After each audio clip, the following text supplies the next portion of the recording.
Қайырлы күн баршаңызға достарым. Бүгін сіздермен балалық шақтың кезін еске түсіретін шұжық қосылмен қамырымызды ашытып аламыз. Осылай сүт, жылы су, тұз, қопсытқыш, ашытқыш барлығын бірге қосып, осылай қолымызбен араластырып, керекті ұн мөлшерін салып аламыз.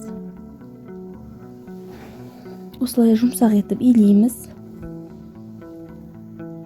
Илеп болған қамырымызды жылы жерге бетін жауып ашытып алатын боламыз. Міне қамырым дайын.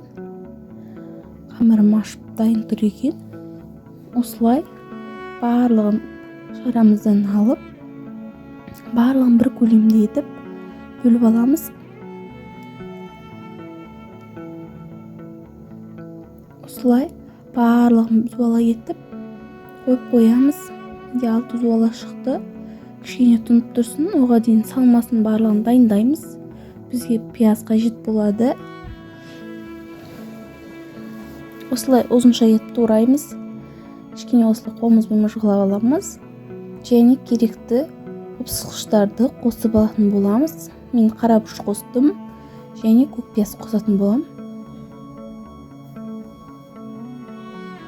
Осылай қолымызбен біркелкі араластырып, шұжығымызды үстінен салатын боламыз. Пияз қоспай, тек шұжықпен істесеңіздер де болады. Менде тұнып тұрған зуаламды осылай қолмен жайып аламын, жақсылап.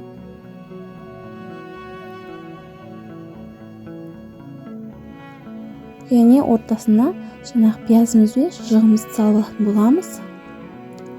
Қайтадан осылай зуала қылып, кішкене ұнмен қойып қоятын боламыз. Менде дайын міне пісті. Шұжық наным өте күшті, жұмсақ. Ыстықтай жесеңіздер өте дәмі күшті болады. Міндетті түрде осы менің рецептім бойынша жасап көріңіздер. Өте күшті, дәмді болып шығады. Барлықтарыңызға ұнайды.